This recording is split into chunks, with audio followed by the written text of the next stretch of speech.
तो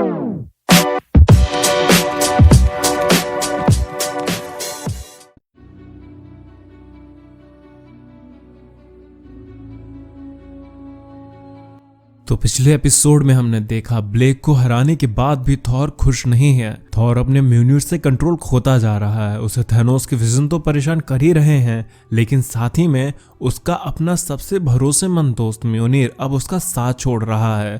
थॉर को इसका कारण ये लग रहा है कि म्योनिर शायद मेरे किंग बनने पर खुश नहीं है, क्योंकि एक वॉरियर अक्सर ही हमेशा जंग पर जाता है, लेकिन एक किंग को पॉलिटिक्स और बाकी के कामों में बिजी रहना पड़ता है। और इसीलिए म्योनिर को थॉर का किंग बनना पसंद नहीं आ रहा। लेकिन थॉर ने यह ध्यान ही नहीं दिया कि ओडेन के इंचेंटमेंट अब कमजोर पड़ रही है। शायद इसका कारण यह भी हो सकता है कि ओडेन अब ऑल फादर नहीं है, जो उनका एसगार्ड से मिलने वाली पावर कम होती जा रही है। कारण कुछ भी हो सकता है, जिसके बारे में तो आगे ही एपिसोड्स में पता चलेगा। लेकिन थॉर अपने म्योनिर को अवेंजर्स माउंटेन में कैप्टन अमेरिका के पास छोड़कर चला जाता है, क्योंकि कैप्टन जैसा लॉयल फ्रेंड और अवेंजर हेडक्वार्टर जैसी सेफ जगह पर म्योनिर का गलत इस्तेमाल नहीं हो पाएगा। थॉर का ये डिसीजन कितना सही होता है ये तो वक्त ही बताएगा। लेकिन थॉर के आने वाली कहानी में हमें थॉर का फैमिली ड्रामा, उसकी फैमिली हिस्ट्री के बारे में पता चलेगा। इसलिए कुछ मिस नहीं करना चाहते तो बने रहे कॉमिक्स कम्युनिटी यूट्यूब चैनल पर। अब आगे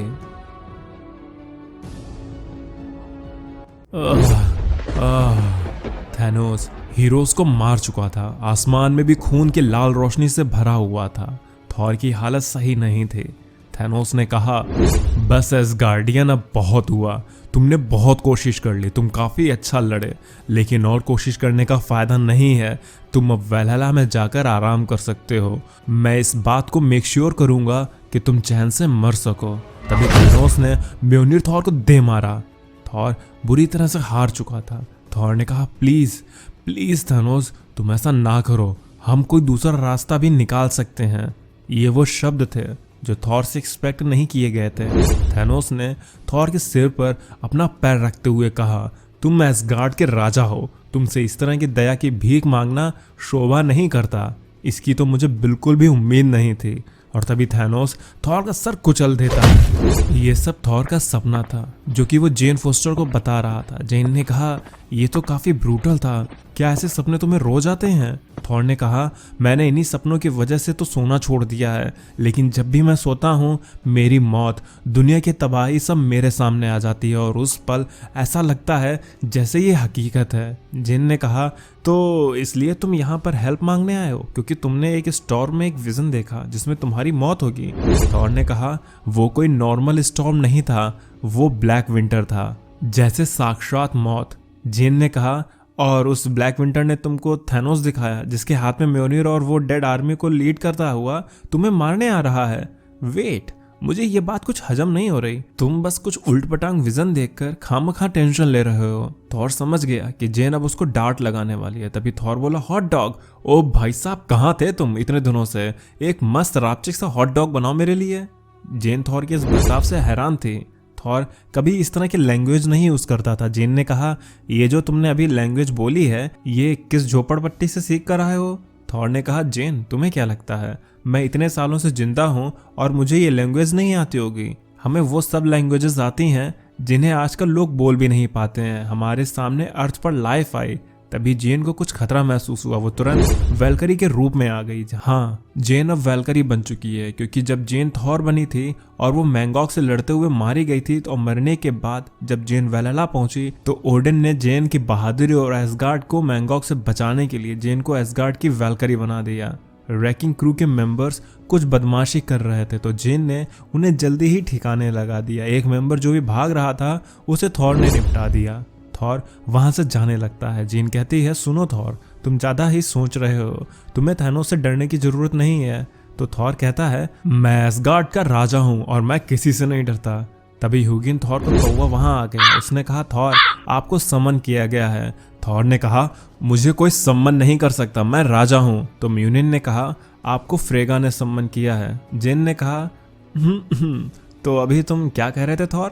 थॉर ने कहा, क्या वो मेरी माँ है यार, उनसे कौन नहीं डरता? जिन ने कहा, मैं कुछ कह नहीं रही हूँ, तुम तो किसी से नहीं डरते। जाओ जाकर अपनी माँ से मिल लो, मैं तो उनसे तुम्हारे कान गर्म करने को भी कहती। थॉर ने कहा, ओ गॉड, ये तो पीछे ही पड़ गई है, सिर्फ ले चलो मुझे। और तभी बाइफॉस से थॉर को वैनाहाइम के सिंगिंग गार्डन में थॉर को भेज दिया। माँ कहाँ हैं आप? ह्यूगिन, क्या तुम मुझे सही जगह पर लाए हो? क्योंकि यहाँ माँ की स्मेल तो नहीं, लेकिन खून की महक आ रही है। थॉर ने देखा कि वहाँ ओडिन बैठे थे। ओडिन को देखते ही थॉर ने कहा, मुझे लगा ही था कि आप हो सकते हैं। आपने ही मुझे बुलाने के लिए माँ के नाम का इस्तेमाल किया। आप घटिया हैं फादर, मुझे नहीं पता था कि आप इतना गिर जाएंगे। ओडिन ने कहा, बस अब बैठो और मेरी बात सुनो। लेकिन तभी वहाँ एक मॉन्स्टर आ गया। थॉर और ओडिन उसे पकड़ लेते हैं। थॉर ने कहा, आज आप खुश तो बहुत होंगे। ओडिन ने कहा, अपने बेटे को देखकर कौन दुखी होता है, लेकिन अब बातें बंद करो और इसे अपने हैमर से। थॉर, तुम्हारा हैमर कहाँ है? पर तभी कोई इस मॉन्स्टर की गर्दन काट देता है और कोई कहता है, हाँ, मुझे भी तुम्हारे हैमर के बारे में बात करनी है। ये फ्रेया थी, जिसके साथ में थॉर की बड़ी बहन एंजेला भी थी। फ्रेया ने कहा, बेटे, तुमसे मिलकर खुशी हुई, लेकिन मुझे म्यूनिर के बारे में बात करनी है।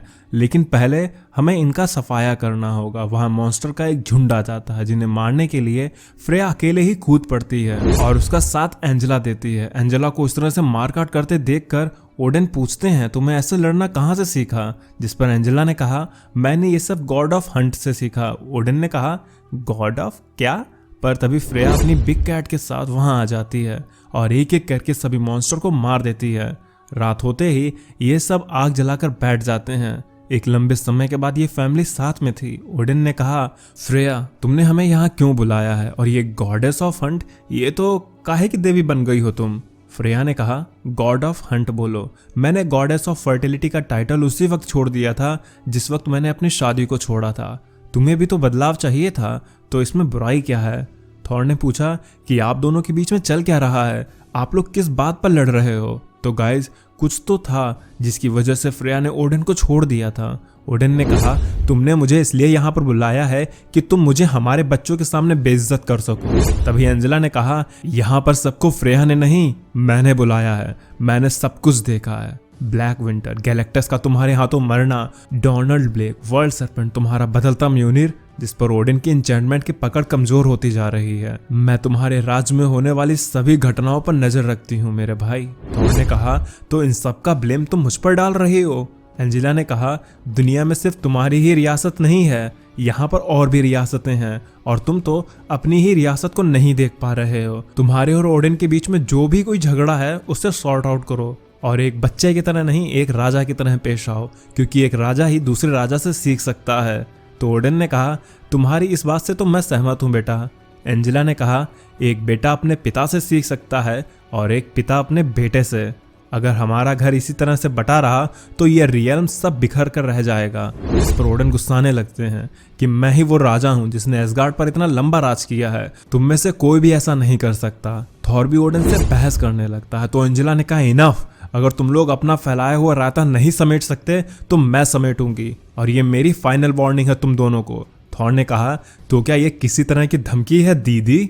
तो एंजेला ने कहा, एसगार्ड की हायरार्की के हिसाब से चलें तो एसगार्ड का राजा होना मेरा बर्थ राइट है मेरे छोटे भाई। अगर तुम इसी तरह से अपने एरोगेंट स्वभाव में जीते रहे तो ये जो कुछ तुम्हारे पास है मैं उसे भी ले सकती हूँ। जिस पर थॉर की आंखों में गुस्सा नजर आने लगता है। तभी इन दोनों भाई बहन के बीच में फ्रेया आ जाती है। उन्होंने एंजेला से कहा कि क्यों ना तुम ओडिन को कहीं टहला लाओ, मुझे मेरे बेटे से बात करनी है, वो भी अकेले में। तो एंजेला ओडिन को एक ऐसी जगह पर ले जाती है जहाँ पर जीने के लिए लड़ना पड़ता है, एक ऐसा एरेना जहाँ पर योद्धाओं को लड़वाया जाता है। ओडिन ने कहा, मैंने बेटी पैदा करके गलती कर दी। इधर फ्रेया से थॉर ने पूछा, बोलिए माँ, आपने मुझे यहाँ किस लिए बुलाया है? अगर मेरी बहन से बेइज्जती सुन ली हो तो आप भी मुझे कुछ सुना दीजिए। तो फ्रेया ने कहा, नहीं नहीं थॉर, मैंने तुम्हें यहाँ कोई बेइज्जती करने के लिए नहीं बुलाया है। तुम्हें जब भी जरूरत पड़ती है तुम अपने पिता ओडिन को याद करते हो, इन सब में मेरी जगह कहाँ है? थॉर ने कहा, नहीं माँ, ऐसा नहीं है। फ्रेया ने कहा, मुझे बेवकूफ़ मत समझो और तुम भी कोई छोटे बच्चे नहीं रहे, तुम बड़े हो चुके हो, मुझे माफ़ करना, हम अलग हो गए। मैंने ओडिन के ना जाने कितने सीक्रेट्स, उनकी जंगें, उनके स्कीम्स और उनके बच्चों को छुपाया है जिनके बारे में मैं तुम्हें बता भी नहीं सकती, लेकिन हमें तुम्हारी परवाह है। थॉर ने कहा, तो क्या आपने फेनिक्स के बारे में सुना? आप उसकी वजह से परेशान हैं? तो फ्रेया ने कहा, बेटे, मैंने तुम्हारे डायपर बदले हैं, मैंने तुम्हें चलना पढ़ना सब कुछ सिखाया है और जब तुमने अपनी जुबान पर पहला शब्द माँ बोला तो वो तुमने मुझे बोला। इससे कोई फर्क नहीं पड़ता कि तुम्हारी माँ गाया है या फिर फिनिक्स है। मैं बस तुमसे ये कहना चाहती हूँ कि तुम्हें कुछ भी दिक्कत हो तुम मुझसे बात कर सकते हो। गाइस, थॉर की असली माँ के बारे में अभी भी सस्पेंस है कि थॉर फिनिक्स का बेटा है या फिर गाया का, क्योंकि ओडिन के संबंध गाया, फिनिक्स और फ्रेया तीनों के साथ रहे हैं, इसलिए तीनों ही मदर थॉर से प्यार करती हैं। लेकिन थॉर को जन्म देने वाली माँ इनमें से कौन है, ये सीक्रेट अभी तक रिवील नहीं किया गया है। फ्रेया ने आगे कहा, मुझे बताओ बेटे कि तुम्हारा शासन कैसा चल रहा है। जिस पर थॉर ने कहा, क्या आपने वो सुना, the black rain of thunder king? मैंने आजकल ऐसी कहानियां सुनी है एसगार्ड पर जिनमें लोग कह रहे हैं कि थंडर किंग के शासन में सब कुछ बर्बाद हो जाएगा। तो फ्रेया ने कहा, ये सब तुमसे किसने कहा? तुम ठीक अपने पिता की तरह बन रहे हो, जबकि तुमने अपने पिता के जैसा नहीं बनना है। तुम अपना रास्ता खुद बना सकते हो। थॉर ने कहा, मेरा कोई वारिस नहीं है माँ, और ना ही कभी होगा, क्योंकि मैं ही वो आखिरी राजा होऊंगा जो एसगार्ड पर राज करेगा।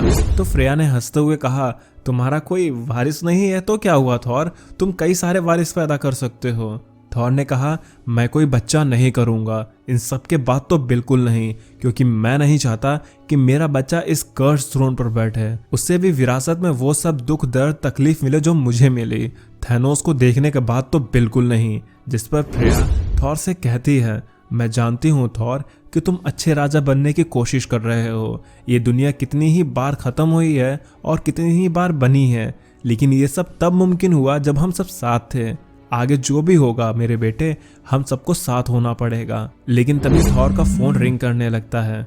बेटा ये क्या चीज है? थॉर ने कहा, माँ ये मोबाइल है और इस पे तो देखो जियो के नेटवर्क भी आ रहे हैं। थॉर ने कॉल रिसीव किया तो दूसरी तरफ से कैप्टन थे। उन्होंने कहा, थॉर एक मुश्किल है, वो अभी यहीं पर था। थॉर ने कहा, कैप्टन क्या हुआ, हमें साफ साफ बताओ। कैप ने कहा, यह म्योनिर के बारे में है, म्योनिर यहाँ से चोरी हो गया है। थॉर और बाकी सब ये बात जानकर हैरान थे, क्योंकि म्योनिर का चोरी होना वो भी तब जब उसे कोई भी उठा सकता है। ये मुसीबत को न्योता देना है।